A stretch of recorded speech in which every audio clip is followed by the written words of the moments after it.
Yee here with Eyes on the Game, and I'm here at the 2017 World MMA Awards, being joined by Coach of the Year nominee, Jason Parillo. It's actually nice to see you like outside the gym for once. I feel like every time I see you, it's at the gym, right?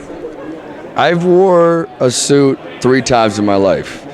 Wedding, funeral, MMA Awards. So here you go. Yeah, I know. I'm never outside the gym. I'm usually in the gym. That's what I do. I sacrifice most of my time from my family and my friends to sit in the gym. But I'm here with you now talking. And it has certainly paid off. And I mean, last year you've had such a great year, obviously, but it hasn't stopped. Like the big news that's going on, Michael Bisping and GSP, he's welcoming him back, and I see the smile on your face. What was your initial reaction to the news? Well, it was obviously happiness, and obviously I knew that fight was coming to the tables for a while now. I mean, and I know that's a fight GSP's been looking for. GSP's whole team's been looking for that fight. They're right. The best thing about Michael Bisping is everybody wants to fight him, So with him being my fighter and me knowing the ability that he has, I love the fact that we get to take on, the best in the world, the legends of the game, anybody that wants to fight him, because everybody wants to and they think they can beat him. But if you notice, as of lately, they don't. They lose, don't they? Well, his record shows they have, yes, but they haven't really announced an official date. Do you know? Don't give me the record. Don't give me the record. No, I was there. He beat those guys. Has nothing to do with the record. It has to do with the fact that he beat them. No, I mean, I meant the record's like it told that he won. He's a winner. You're in this game. I don't know what side you're on, but I know you're on my side, Helen. But at the end of the day, I don't know. I want to make sure the record is set. The record tells the truth. It tells the truth. That's what I was getting at. Like the record's not lying.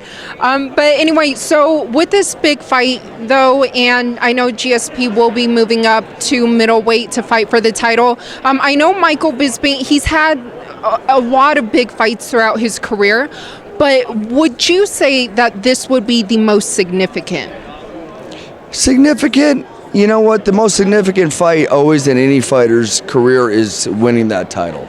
I don't care who you are. Even if you won in a lopsided decision and lost in the future, when you win a world title, that defines who you are. You're going to die a world champion no matter which way you look at it. Will this define him? No, it's just going to be another notch on his belt, really, because if you ask me, a winner over GSP isn't as significant as a win over Anderson Silva or Dan. I'm coming up on Dan. What's the kid that beat him before that? Luke Rockhold. Knocking out Luke Rockhold. Dude, Luke Rockhold would pitch a beating to GSP. Who would pitch a beating to him? It wouldn't even be funny. You know what I mean?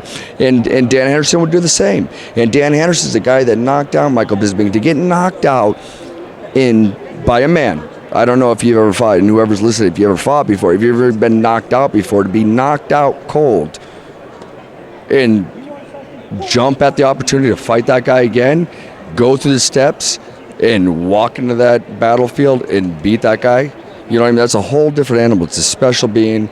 At the end of the day, beating GSP, are we beating another legend when he beats GSP? Yes, 1,000%. Will it be the most significant one of his career? I don't think so. Will it be a significant one? Yes, but not the most significant one of his career. The most significant win of Michael Bisping's career is going to be his win over Anderson Silva. Even though people think it's controversial, go back and watch it 100 times. I promise you. Michael Bisping wins that fight, and at the end of the day, I love Anderson Silva. Me and him are homies, but Anderson Silva knows how to take a break. He knows how to cut back when he's in a situation where he should cut back. He saw that Michael lost his mouthpiece, and he hit him with that knee when Michael wasn't looking. And that's the only thing that made the significant difference in that fight. And that's it. And is Michael, I'm assuming he's back in the gym too, right?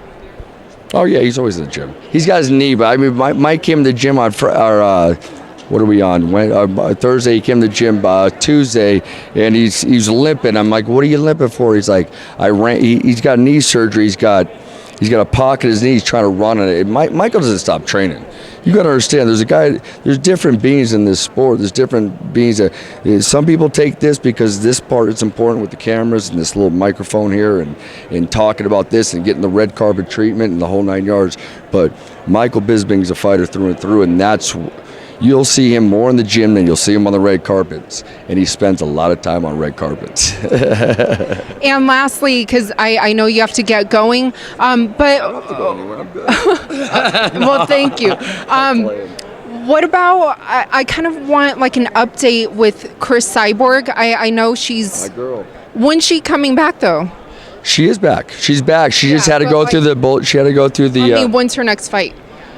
Well, I'm hoping either July or August. July would be ideal. We're thinking that maybe GSP and Bisping goes in July, which would be tough for me if they both went on the same card. But it's a big show out here in July, so I could see them getting both people on the same card. I could see that. But either way, Chris Cyborg, she's the best. I don't see anybody right now that can mess with her.